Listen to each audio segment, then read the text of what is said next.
guys, welcome back. If you're new to my channel or simply not yet subscribed, I'm Brittany, and definitely make sure to hit that subscribe button. I'm at my table, so there's a lot of toys behind me. Anyways, happy 31 days of Halloween. And before I dive into our topic, I just want to quickly mention about the mystery box. So all you have to do to enter is you have to like this video, make sure you're subscribed, and comment down below what you're going to be for Halloween. Nice, quick, easy. So go do that now, and then let's dive in. So we have another true urban legend, and this one talks about Lake Vermilion. The story is completely true. Nothing is made up, according to the poster. They go on saying that one of their friends had actually suffered a nervous breakdown after this had happened and had to go to counseling. So it was pretty traumatizing. They say, I had 3 really good friends, and their names were Kevin, Ryan, and Tommy. Every summer, our parents would take us on vacation. We always stayed in a remote cabin in the forests of Minnesota. The cabin was located on a large island in the middle of Lake Vermilion. Eventually, when we were old enough, our parents let us go to the cabin on our own for the first time. When we got there, we parked the car on a gravel road beside the lake. Then we had to take a boat across the lake about half a mile to reach the cabin. There were a few other cabins on the island, but they were all at least a half a mile away. The cabin was quite small, and it only had a kitchen, a bathroom, and 2 bedrooms. At night it was pitch black. There were no streetlights for miles, and the only light came from the moon. There were no curtains on the windows, so when you were sleeping there at night, you could see the moon shining down on the trees and lake outside. On the 3rd night of our trip, we set up a campfire by the edge of the lake. The moon was full, and the pale white glow was shimmering across the lake.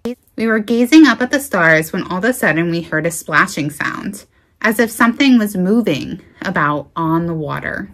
Brian suddenly stood up and pointed, saying, like, "What the hell is that?" We all looked in that direction he was pointing, peering into the darkness. After a while, I could make out what he was pointing at. I'll never forget the feeling of terror that came over me. The hair on the back of my neck stood up and goosebumps appeared on my arms. I was paralyzed in fear. Out in the middle of the lake, there was a woman's head. It was just floating there on the surface of the water, staring directly at us. She had pale and white skin and long black hair that was matted across her face. The rest of her was submerged or not even there. We tried to tell ourselves it was just a loon. They're black and white birds that hunt at night, diving deep into the water. It didn't look like a loon, but that's what we tried to convince ourselves it was. We threw some more wood on the fire and tried to forget about it, but it still gave me the creeps. About an hour later, I had to go to the bathroom, so I walked down to the edge of the dock. Looking out over the moonlit lake, I noticed the thing was still there, but now it was much closer. It still looked like a woman's head, still seemed to be staring right at me. Its face was extremely pale, as if it hadn't been out in the sun for years, and I could easily make out some facial features, the eyes and the nose. A feeling of incredible unease came over me as I realized it couldn't be a loon. There was no way a loon could tread water for that length of time. There was no ripples around it either. It wasn't moving at all. It was just standing there, stiff as a board, submerged in the water. I immediately ran back up to the dock to find where my friends were, sitting around the campfire. I told them what I had seen, but none of them dared to go down to the dock to take a closer look. We tried to tell ourselves it was just a log or a tree branch jutting out of the water. I could tell everyone else felt uneasy too. None of us really believed that. We went back into the cabin and shut the door, locking it behind us. It was very late, and we needed to sleep. None of us mentioned the thing in the lake. We were all trying to avoid talking about it. There's no curtains on the windows, and as I was getting ready for bed, I couldn't help taking one last look. Peering out the window, I could see the lake clearly, illuminated by the full moon. But the thing wasn't there anymore. It had completely vanished. I let out a sigh of relief, thinking that the log must have floated away, or else it just sank below the surface. Or perhaps it had been a loon after all and had just finally flown away. It was very hot that night, so we slept with the windows open. My friend Tommy and I slept in one bedroom, and my two other friends, Kevin and Ryan, slept in the other. We left our bedroom doors open. I was finding it hard to sleep. It was the middle of summer, and there wasn't even a slight breeze. The heat was stifling. As I lay there, I thought I could hear someone walking around outside the cabin. I kept my eyes tightly shut and tried to tell myself it was just my imagination.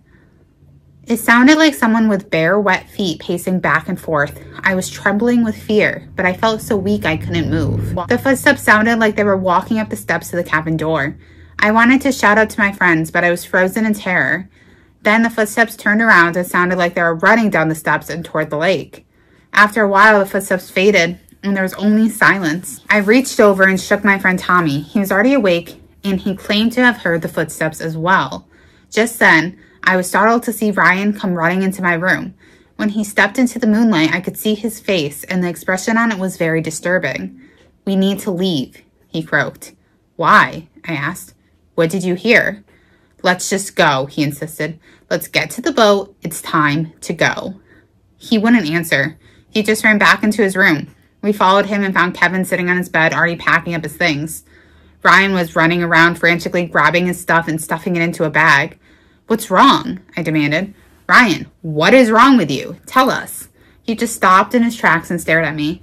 There was a haunted look in his eyes. I will never forget what he said. He told us he was turning over in his bed to get more comfortable when he suddenly saw at the top right corner of his window someone was peeking in. As soon as he set his eyes on it, the face vanished. He said all he saw was long black hair hanging down the window, ghostly white skin, and one large eye staring at him.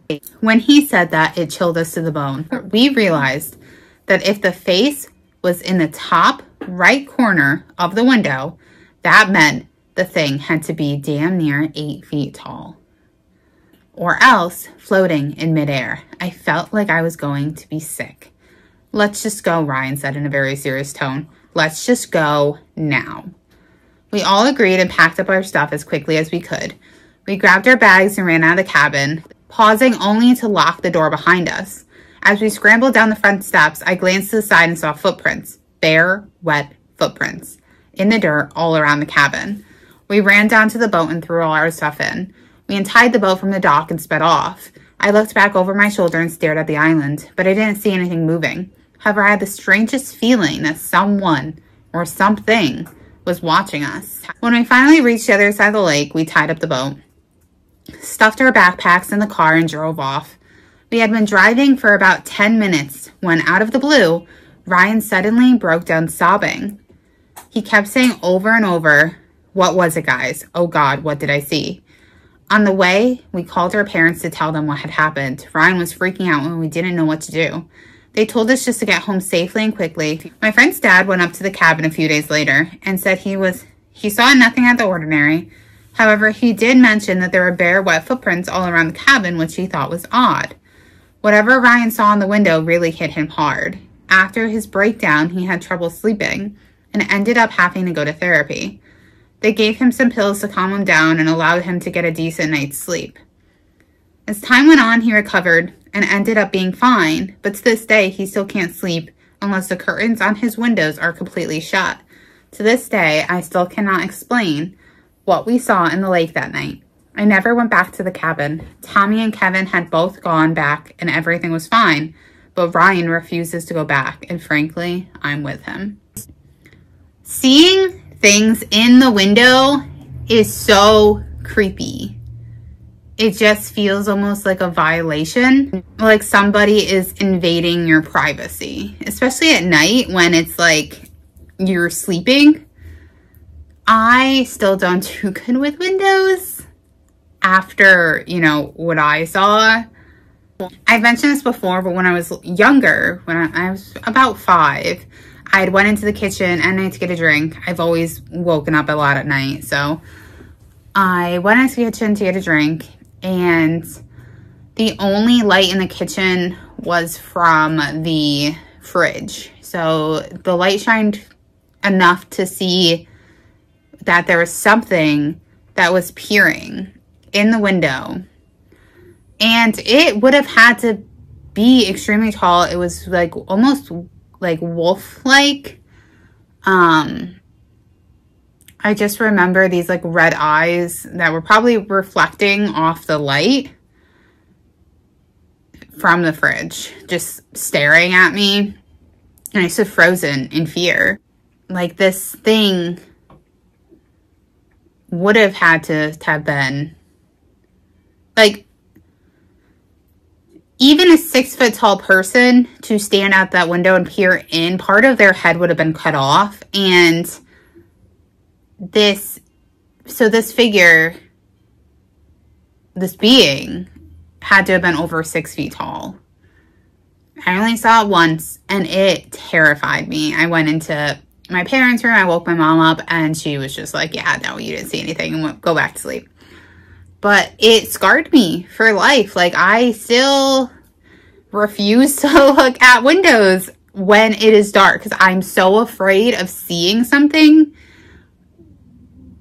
I would refuse to even go, unless I absolutely needed to. I wouldn't even go in the kitchen at night. I mean, now I kind of have no choice because I have kids. So I, like, would have to get their bottles and stuff. So I kind of had to get over, like, push myself through that fear a little bit. But I definitely get something like that scarring you. And it really seems like it was like this being that they saw in the lake. So I don't know if it's somebody that like passed away in the lake maybe. But I'm really curious. I just get a really ill intent from this story. Let me know if you guys have any paranormal encounters. I would love to hear about them or read them. You can go ahead and email me at brittanybriereghost@gmail.com. Make sure to like this video and hit the subscribe button. And until tomorrow, I love you guys. Bye.